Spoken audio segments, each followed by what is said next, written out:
মানুষ বলে সোলমেট বা জীবনসঙ্গীর সঙ্গ উপর থেকেই লেখা হয়। জানি না, হলে হতেও পারে, কিন্তু মনের মতো হয় না, মনের মতো করে নিতে হয়। আর জীবনসঙ্গী যোগ্য হলে তার সঙ্গীকে ধ্বংসের রাস্তা থেকে সফলতার রাস্তায় হাঁটায়।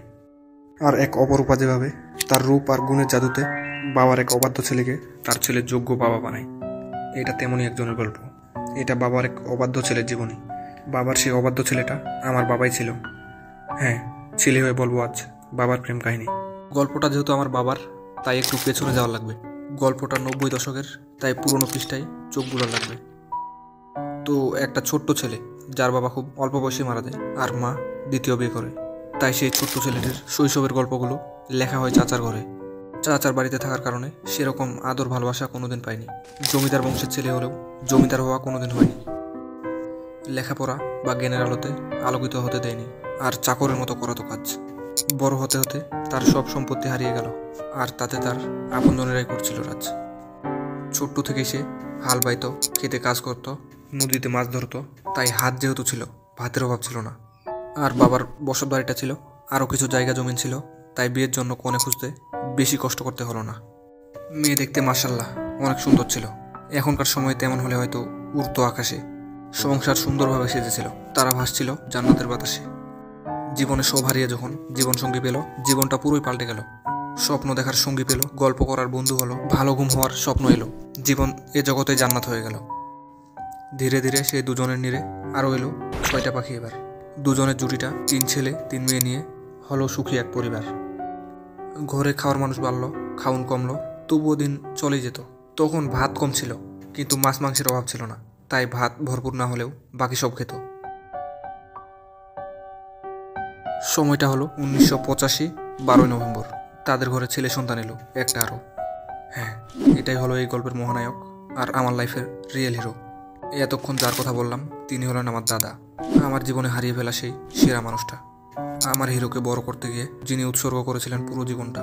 ঘরে আরেকটা সন্তান এলো, সবাই বলল আর একটা খাওয়ার মানুষ এলো। অনেকে আবার বলল ছেলে মানুষ শুধু খাওয়ার হয় না, খাওয়ানোরও মানুষ এলো। এতগুলো মানুষ বাড়িতে, এখন তো কিছু করা লাগবেই। নিজে না খেয়ে থাকা যাবে, কিন্তু সন্তানদের তো খাওয়ার লাগবেই। তাই সে এখন বেশি কষ্ট করত। দিনে খেতি করলে আবার রাতে মাছ ধরতো, সাথে বড় ছেলেমেয়েরা সাহায্য করত। তাই জীবন কষ্টের ভেতরেও ভালোই চলতো। কিন্তু কথা হলো, জীবনটা যদি এত সোজা হতো তাহলে এই গল্পটা লেখা লাগতো না।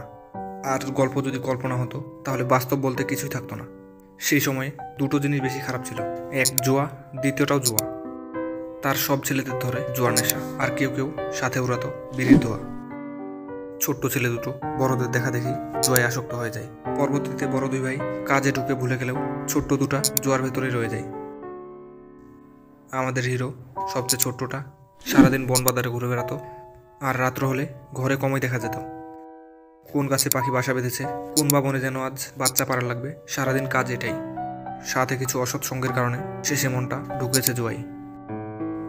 আর একটা জিনিস হলো, মানুষের যদি স্বপ্ন আর লক্ষ্য না থাকে তাহলে জীবনটা যায় ধ্বংসের দিকে। আর বাবা যখন দেখে ছেলে ধ্বংসের পথে, তাই অনেক সময় বাড়িতে ঢুকতে দিত না আর খেতেও দিত না তাকে। মা মমতাময়ী, তাই স্বামীর কাছ থেকে লুকিয়ে খড়ি ঘরে নিয়ে যেত ভাত। কারণ বাবা তো অনেক রাগী, তাই বেশিরভাগ সময় খড়ি ঘরে কাটাতো সারা রাত। আবার কখনো বন্ধুদের সাথে জুয়ার আসরে জুয়া খেলেই সময় কাটাতো। সে পরিশ্রমী অনেক ছিল, কিন্তু দিনে কামালে রাতে জুয়ার আসরে উড়াতো। ধীরে ধীরে বড় হয়, কিন্তু বড় হয় বাবার অবাধ্য সন্তান হয়ে। ছাড়তে চেয়েও পারেনি, কারণ সঙ্গদোষ। আর লাভের আশায় যা থাকতো সব আস্ত দিয়ে। সময়ের গতিতে তারা 4 ভাই 4 বোন বড় হয়ে যায়। বড় ভাইয়েরা সময় আর টাকার মূল্য বুঝে জীবনটা আলাদাভাবে সাজায়। ধীরে ধীরে বোনেদেরও বিয়ে হয়, সবার রাস্তা সোজা হয়ে গেল, কিন্তু তার রাস্তাটা এখনো এলোমেলো। বাবার সব ছেলে মেয়েদের জীবন সাজাতে সর্বশান্ত হয়ে যায়, এখন শুধু তার ছোট্ট ছেলের জীবনটাই অগোছালো। আমাদের হিরো একদিন এক বন্ধুর সাথে সিনেমা হলে মুভি দেখতে যাচ্ছে। এমনিতে তো দেখতে হিরোর মতোই, সেদিন সেই সময়ের সালমান শাহ মনে হচ্ছে। সেদিন বন্ধু সাইকেলে যেতে যেতে কিছু একটা হারিয়ে ফেলে, আর সেটা তার মনটা একটা পরীকে দেখে আর দেখতেই থাকে, যখন পর্যন্ত না তার সাইকেলটা না দেখার দূরত্বে যায় না চলে। যদিও সেটা পরী না, কিন্তু পরীর চেয়ে কমও না। সেই অপরূপা তার এক বান্ধবীর সাথে চড়াচ্ছিল ছাগল। তার সেই পরীর মতো রূপ আমাদের হিরো বাবার অবাধ্য রাজাকে করে ফেলে পাগল। সেই অবাধ্য ছেলেটা ভাবতে শুরু করে যে ভবিষ্যৎ তো দূরের কথা, নিজের জীবন নিয়েও ভাবেনি। ভৌতিক কাণ্ড অনেক ঘটেছে, তবুও খড়ি ঘরে খড়ির সাথে ঘুমিয়ে ভূতের স্বপ্ন দেখেনি। ভৌতিক কাণ্ড বলতে একবার এক রাতে তার এক বোনের সাথে বাবাকে দূরের এক বিলে ভাত দিতে গিয়েছিল। আসার সময় আখের খেতে আখ চুরি করতে গিয়ে মাথাহীন মানুষের তাড়া খেয়েছিল। এখন সেটা মানুষও হতে পারে যে তার আখের ক্ষেত পাহারা দিচ্ছিল এমন সেজে। এই ঘটনার পর তার বোন ঘর থেকে বেরিয়ে হতো না রাতে, কিন্তু তাকে রাতে ঘরে পাওয়া যেত না খুঁজে। আর একদিন তার এক বড় ভাই বলে, তোকে 10 টাকা দেবো, রাতে হাট পুকুরের চারিপাশ দিয়ে আসতে পারবি ঘুরে। সেই হাট পুকুর এমন ছিল, দিনে এক সাইডে বাজার লাগতো, আর এক সাইডে দিনেও একা যেতে গেলে যেতে হবে জীবনের মায়া ছেড়ে। কারণ সেই সাইডে অনেক বড় নিঝুম জঙ্গল, দিনেও রাতের মতোই থাকে। তার চেয়ে বড় কথা, সেদিকে কবর অনেক। সেই দিকে রাত্রেবেলা 10 টাকার জন্য যেতে সে ভাবেনি অনেক। সেই অবাধ্য ছেলেটি এখন রাত জাগে, খেলায় না, সেই মেয়েটির কারণেই।